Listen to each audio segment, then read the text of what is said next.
I have been wearing the top 3 smart rings for the past few months, and today I'm going to share my opinions and thoughts on every single one. We'll talk about the hardware, the software, and is it worth buying? Well, not all 3, just like maybe one of them. First is the hardware, the design and durability. How well do these hold up in a variety of conditions? Now, one thing I would keep in mind when wearing these rings is that they're gonna get scratched. They're gonna show signs of usage. No matter what happens, you cannot get away from that, especially if you grab something that's really rough, like barbells or any hard materials. Even if you just knock it against stuff, you can see on these 2 rings, I've got numerous scratches. These are kind of the black, matte black rings, and there's gonna be signs of use over time. The faster you can accept that, the better, because there's no way around it. It's just gonna have some personality. This is kind of one of my older Oura rings, is the Oura Ring Gen 2. And as you can tell, it's glossy, so there are more signs of use. There's definitely a lot more scratches. So depending on the color you get, how much you hit your ring against stuff, how much you grab very hard objects will dictate how fast it gets scratched. Remember, I do have links for all these products down below, the codes as well. If you click that link, use the code,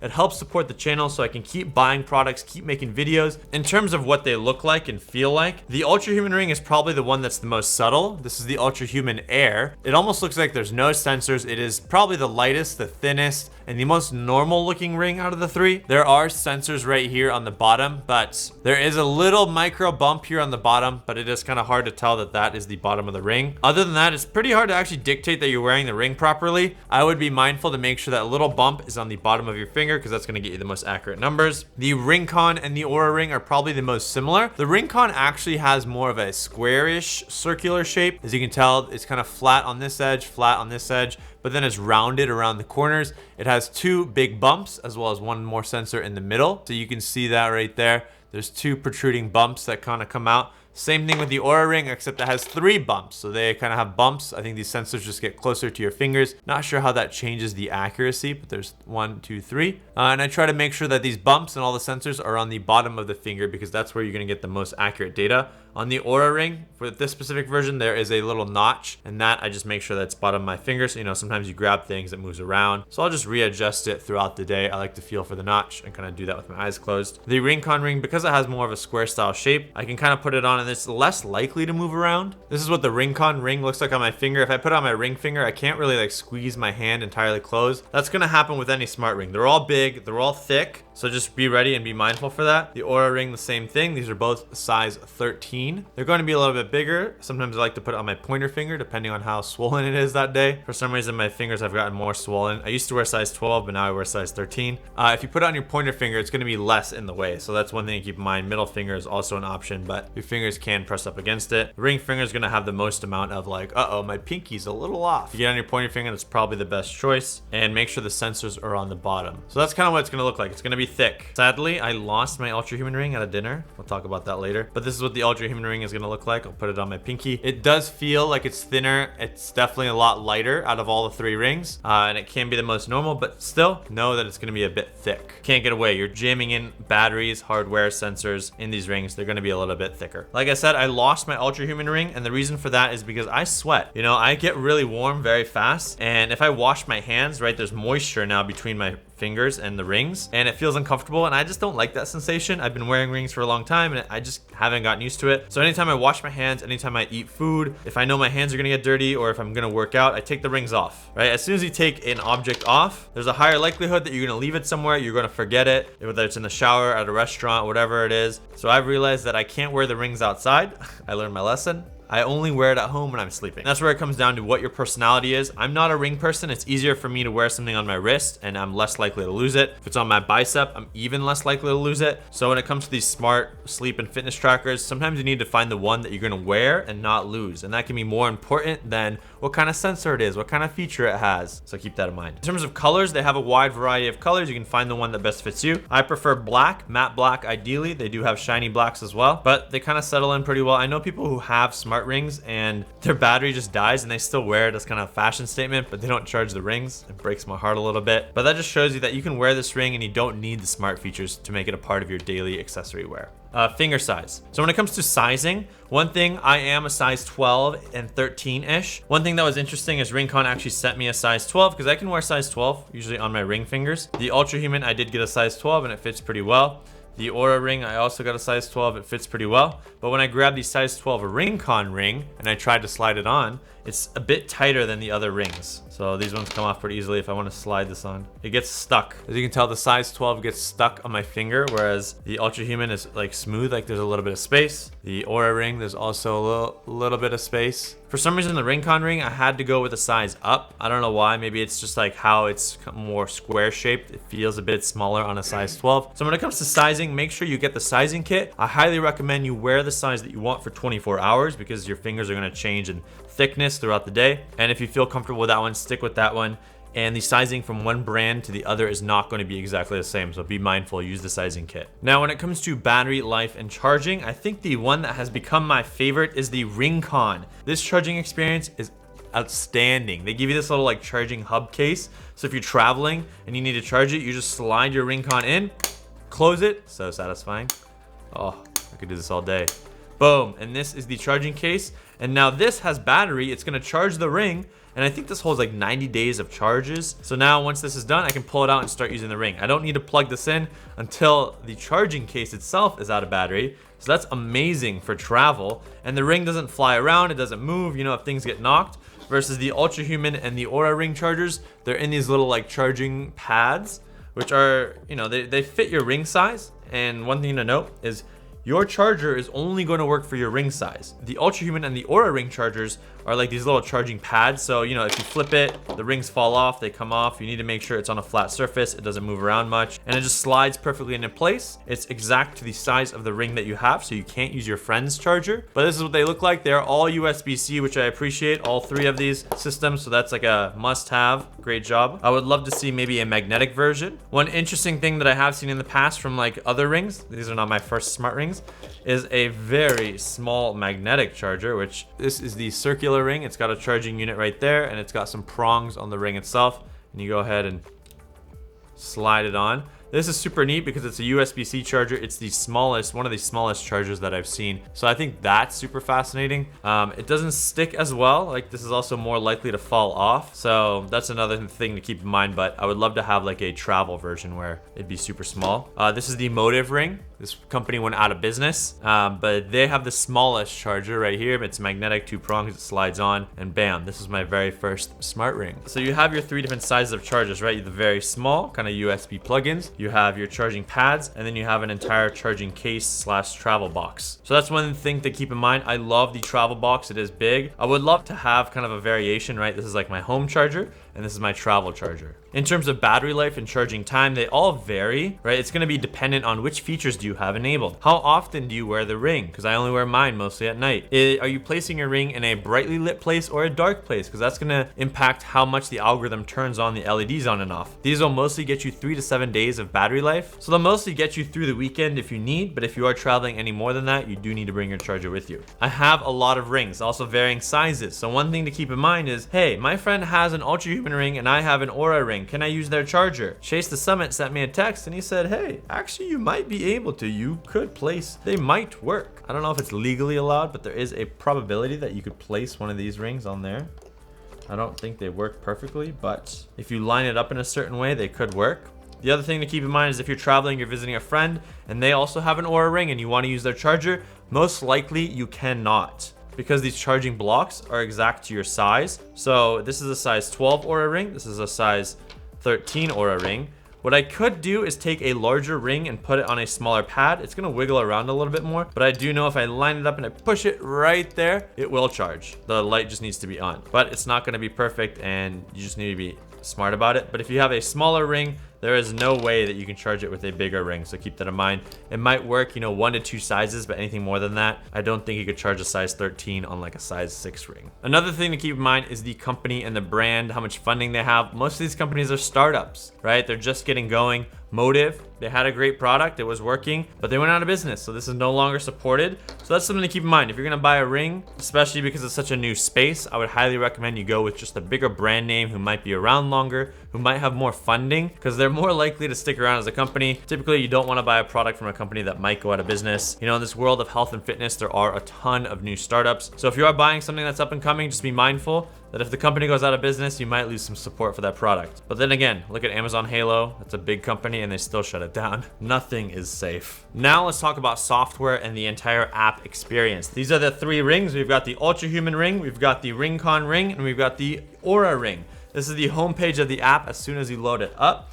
What I love about the Oura Ring is there's one number. There's like a big readiness score as well as a sleep score. It takes up a large part of the page. We don't have a lot of extra little things. It's easy to consume, easy to understand what's going on. They give me a little text box with a recommendation. I love the simplicity, right? Start simple and allow me to dive deeper. There's a whole bunch of menus and you can go in and we'll see a whole bunch of data, but there is the opportunity and the ability to dive deeper. RingConn, it starts complicated, right? There's a ton of data here. We can see the data throughout the days. They do give me the kind of the same scores, but they're a bit smaller. It takes a little bit more effort to look at those numbers to see them. It gives me my total sleep time, and if I want to dive deeper into the data, just like every ring, they're going to give you a lot more data and you can kind of hop around and see trends and how they feel. From a homepage perspective, the RingConn is a bit more complex, right? You can also slide over to your sleep, activity, and your overall stress for the day. Ultrahuman, very similar to the Oura Ring, probably a blend between the two. We have kind of our movement and our sleep index. You have to scroll down to see your major scores, right? Those are the kind of the most important parts, like just seeing like overall trends, where do I lay. If there's a drastic change, then I will read deeper into what they say. But if it's small, I don't mind it. One thing that Ultrahuman does very well that I love, they're giving this kind of like recommendation box, and this will change throughout the day. But right now, since we're in the morning, it's giving a stimulant permissible window, which is like caffeine intake, right? If you watch my caffeine video. Some of the most common yet negatively impacting factors to our sleep is caffeine consumption and alcohol consumption. All right, there's a lot of little things you can do, but those 2 things are probably the most common and the most powerful things that if we limit our caffeine intake, usually after 1 to 3 p.m., and limit our alcohol consumption, you're gonna have much better sleep. So I love that they've brought this into the app and it kind of helps define, okay, what time did you wake up at? What time did you go to bed? Let's figure out a stimulant window that it's appropriate to take it, and when should you stop? All these sensors, the hardware is amazing, but if the app can drive behavior change, that is the most important thing for me, right? This data is cool. It's interesting. Maybe you get curious, you learn about it, but if it's not gonna change your life, it's not gonna change your behavior, it's a nice paperweight. Don't buy it. Now, when it comes to battery life, one thing I really love about the RingConn ring is it will tell me how many days and hours approximately is left on the battery life, right? And that can be dependent on your firmware, what kind of settings you have activated, all those types of things. So I do appreciate that. The Ultrahuman ring will also tell you kind of the battery levels. Oura Ring will also give you a percentage. I typically try to keep most of my devices between the 20 to 80% range. That just helps preserve the battery the longest. One thing I have noticed is around the 2-year-ish mark, depending on the device, there's a lot of battery degradation. So I do have the original Oura Ring Gen 2, and this won't last more than 1 to 2 days just because it's so old. Just keep that in mind. So as the time goes on, you'll have to charge your device more often. Try to practice healthy battery behaviors and know that maybe in 2 years, if you want that battery to last longer, you might have to buy a new ring. Now, other features of the apps. I do love an Oura Ring. There's kind of like a share button and I can create kind of like images where I show my overall heart rate, my readiness. You can make cool graphs. You can add in photos. I don't use this very often, but it's cool that the feature's there. I can go ahead and share it to my Instagram stories if I want to, right? I can tap story, and then I can add text and tag people. I think it's really neat. I love sharing about my health and wellness, so I love that. Kudos to Oura. I would love it to be a little bit easier. It takes a bit of a step or process to do that, so don't do it as much. If there's like a default format I like to share, you know, these 3 graphs and charts, and then I could share it in the morning, I probably would, but right now I don't. The RingConn and the Ultrahuman don't really have that, but what you could do is just screenshot, you know, hey, this is my sleep and movement index. I would probably do sleep and recovery score, and then post that in social media. So that's another thing to think about. If you're like me and your self-value is 100% defined by what other people think about you on social media, then this can be a very important feature. There is Apple Health integration for these apps, which I do like. So what's really neat is Oura Ring integrates with a lot more apps. So I have Strava, the Apollo Neuro, and a variety of other apps as well. So anytime I do an outdoor run, walk, I can automatically publish that data from my Oura Ring and iPhone to Strava, which is kind of cool. It becomes like a little heart rate monitor on your finger and you don't have to like wear a heart rate strap. You don't have to wear a smartwatch. Great for the active enthusiast. The Ultrahuman and the RingConn do not have the Strava integration. One thing that the Oura Ring also has is like period prediction and then integration with natural cycles. So if you want to plan a pregnancy or prevent a pregnancy, I have a video on that. You can integrate Oura Ring with natural cycles and it'll use your temperature as well as a couple other variables to kind of predict where you are in your cycle, and you can also input in data. I think that's very fascinating. Be mindful when you're submitting a lot of your health information to these apps. Make sure it's encrypted. But if you're someone who wants to have an all natural kind of birth control, that is a very fascinating option. Sleep and recovery. So how do these differentiate in terms of the numbers that we get? They're all over the place. All of them are slightly different. I've kind of sort of tuned myself up because it's like this is the graph.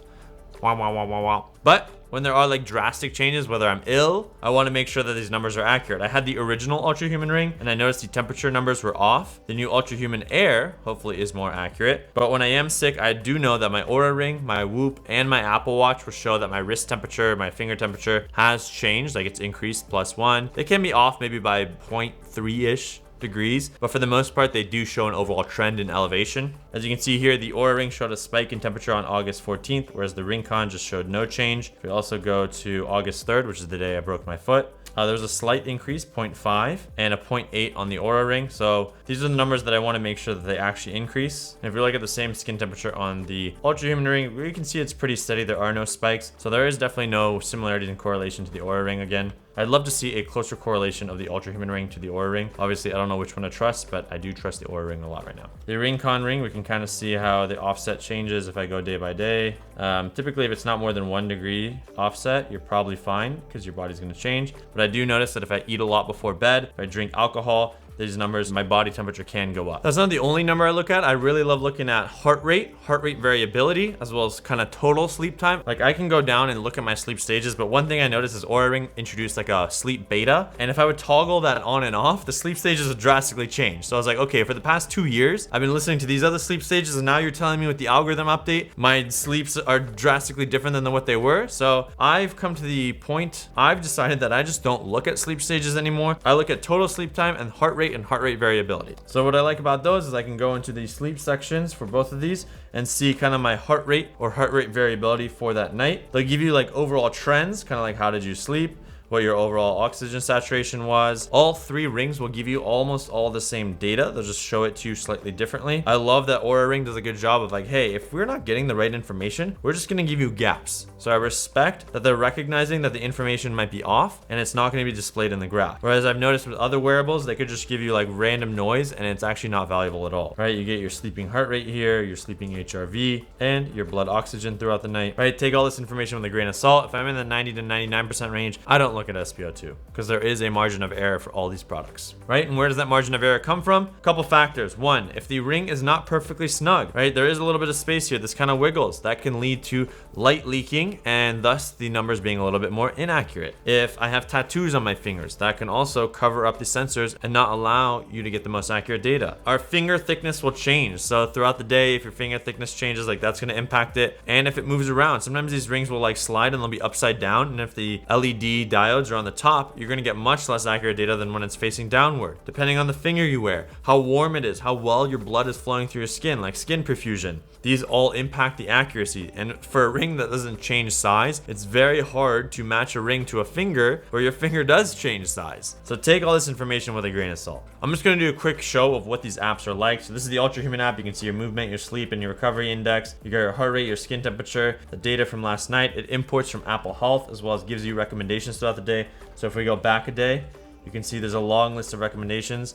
When to stop looking at bright lights, when to stop taking stimulants. I love when there's recommendations in the app because this can help drive behavior change. If you are inputting your macros, that information will also be here. They have a metabolism tab where you can actually get a glucose monitor and wear that, and it will correlate your glucose data with your sleep and ring data. I think that's super fascinating. And I love that all these apps will give you kind of like a little bit of insights. Prioritize rest, take a breather, right? If you're doing a good job or a bad job, I would take all this information with a grain of salt because sometimes you'll wake up, you'll feel amazing, but the ring will tell you, hey, you didn't sleep well. And then that's actually gonna change how you feel. So don't allow these devices to change how you feel. The RingConn app, you'll get a summary, right? Of your sleep, your activity. They do have a stress column, which is very fascinating, right? If you're wearing it during the day, it'll give you kind of like stress throughout the day. If you're relaxed, normal, medium, high, very similar to what Garmin watches might give you, as well as the Whoop 4.0. I can kind of even see like how my stress changes from day to day. I think that's kind of interesting. If it says you're high stress, hopefully that doesn't induce a higher level of stress, but maybe it induces, hey, maybe I need to do some breath work or some kind of activity to relax. You have your activity scores. Obviously, if you're taking a lot of steps, it'll count your steps throughout the day as well as calories, your activity intensity. There is no fitness mode on these two right now, but I think it's coming to the Ultrahuman where you can activate, outdoor walk, outdoor run. And then the typical sleep tracking where it's going to show you kind of a sleep rating for the day. The numbers are not going to be accurate, okay? You might think, oh, which ring is more accurate? Which one should I trust? Every ring is going to have discrepancies. Even my Oura Ring, it thinks I slept an hour and a half this night, but I was clearly in bed from 10:41 to 8:17. My other tracker said I slept. The Oura Ring was the only one that kind of messed up, because I see a ton of people be like, oh my God, my Oura Ring is so wrong. There are times where it's going to be wrong. This is not the truth. How you feel is the truth, right? This will also give you sleep stages, REM, your sleeping heart rate, sleeping HRV, SpO2, skin temperature. So it's all there. And then you can tap the trends tab and you can dive into each one. You can see, hey, time of sleep. Is my total time of sleep increasing or decreasing? Ideally, you want to keep it at a good level. This number of steps you're getting per day, your stress score, how is that trending over time? I love seeing trends, your resting heart rate. Boom. And then in the Oura app, same thing. I love the recommendations that they give you, right? If I do eat close to bedtime, it'll be like, hey, your heart rate is a little high. Did you eat close to bedtime? So I love seeing that. If I'm doing really well, I get these crowns. This time, obviously, I think I consumed a little bit of adult beverages, so the scores were lower. You know, set for success. That's motivating. Just being aware. Be intentional with your life. These rings can give you that information. It'll give you a readiness score page where you can see your resting heart rate, kind of the most important variables that I personally like to look at. And then you can kind of see your trends, right? The heart rate throughout the entire night, your average HRV that night, and then you have the sleep tab as well, or how long you slept, your sleep efficiency, resting heart rate. You know, all this information is interesting. The oxygen saturation, it just gives you one number versus the RingConn will give you kind of numbers throughout the night. This will also use more of your battery, so you can actually turn off oxygen saturation. Breathing regularity, some of the same information here, and then it also gives you your steps, your activity. What I do like about these two apps is they integrate with Apple Health. They will import your workouts and place them into the apps. So that adds to your activity scores as well. As someone who really loves the Apple Watch, I will do and track my workouts on the Apple Watch, and I can see them right here. It'll say imported from Apple Health. It'll have kind of the calories burned, the distance, and where I ran. This was my mile race that I did. What's unique about the Oura and the Ultrahuman Ring is they're going to have a discover kind of explore page where there is breath work, there are activities that you can do. I don't use content in these apps as much because you can find that for free on YouTube and other places, but that is available here. So you can go ahead and kind of scroll through and see what kind of content, whether it's meditation, sleep. They even have like workout content as well. So that's something to keep in mind. I don't think it's a game changer when it comes to decision making of which ring to buy. Yep, here we can see the Apple Health integration and the import of the walking from today. Now, when it comes to fitness tracking, the Oura Ring is the only one that does actual fitness tracking on the fly right now. You can tap the plus sign, you say record workout heart rate. It's going to make sure that it's connected to your ring, and then you can select outdoor run, indoor run. These are the only 5 options right now, so outdoor run. I don't know if my phone has found GPS, but it will use my phone's GPS. I can tap record, it'll capture the heart rate from the ring and the GPS from my phone. Once you're done, you do need to pull up the app again and then press stop, so just keep that in mind. And if you have the Strava integration, it will push that to Strava. This is where you can turn off the blood oxygen sensing. This will save you some battery life. Oh yeah, there is a trends tab on the Oura Ring. I don't dive deep into this as much, but you can literally go into any of the values and see your trends over time. Like, how's your deep sleep changing? Are there any tags from that day that are related to it? And you can dive deeper into bed. What time am I usually in bed? I'm getting around 8 to 9 to 3. Oh, what happened here? 3 hours. But that information is interesting. I have that for the past like 4 years, all of my sleep information. Oura Ring will also give you reports weekly, monthly, right? You can dive deep into that. The Ultrahuman will as well. I don't think the RingConn gives you reports right now, but I would love to see that. The one thing I don't like about the Oura Ring is there's a location feature. So you actually need this activated to be able to do the GPS tracking on your outdoor walks and runs. But if you do turn it on, it's gonna track your location 24/7. I noticed that the GPS icon is always on. It's draining my battery. And for some reason, Oura is using my GPS all day long when I only need it during workouts. So Oura, allow me to have that feature just for the outdoor fitness tracking. I don't want you to save all of my information of where I've been in the Oura app. There's one thing that's unique about Oura is you can have circles. So I have like a health house with all my friends, and I can see their sleep, readiness, and activity scores over the past few days, weeks. I can get like overall trends. Like some people will share daily scores, whereas other folks will just share their weekly scores. Fun. I haven't tapped into this as much, but I would love to see, I don't know, more of a social factor. I also have one with my family, so it's cool to see my parents' readiness and sleep scores. Got them all Oura Rings. Want to make sure they're sleeping and healthy. I think when it comes to social features, Whoop is definitely the best of that, but that's not a ring. Apple Health integration. This is huge and very important for me because they can write and read information to Apple Health, and then other apps can use it. I try to make sure any product I buy has Apple Health integration. Then it comes down to a question of how much of that information is integrated. So if Oura, you can see Oura is able to write all of this information: active energy, height, respiratory rate, workouts, weights, Not sure where they're pulling information from. And then it's going to read a ton of information as well. The Ultrahuman ring, because they do have a variety of other factors, it also writes these like blood glucose, body temperature, mindful minutes. So there's a smaller subset, but different variables. And then it reads a whole bunch of other information from my workouts and sleep. Lastly, RingConn. It doesn't read anything from Apple Health. I'd love to see that. I think it's very important, especially if you have a smartwatch like a Garmin, Apple Watch, or anything else. But they will write all this information to Apple Health, so that's good because they can read that in other apps. All right, in terms of weight, how do they all stack up? This is the Ultrahuman AIR. We are at 2 grams. This is the Oura Ring. We are at 4 grams. This is the RingConn. We are at 4 grams. So the Ultrahuman is definitely going to be the lightest. If you want something super light, that's the ring you should go with. Now, when it comes to price, one thing to keep in mind, these do vary in price. The RingConn is the cheapest out of the 3 at $279. They do have the best charging case. I love it. Sometimes when you buy different colors, that might change the price, so keep that in mind. The Oura Ring is next at $299, but there is a different style, which I have, the Horizon,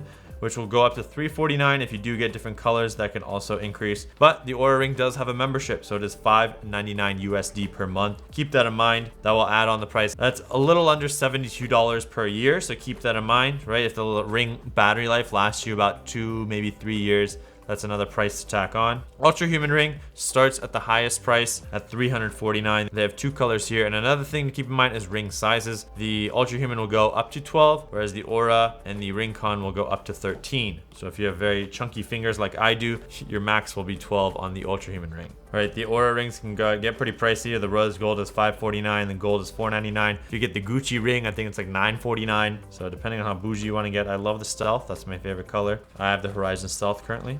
Okay, in terms of ring size, the RingConn actually has the widest variant. So Ultrahuman is 6 to 12, Oura Ring is 6 to 13, and the RingConn is 6 to 14. So if you have super chunky fingers, the RingConn is going to support you. That's a really big ring size. I didn't realize they go that big.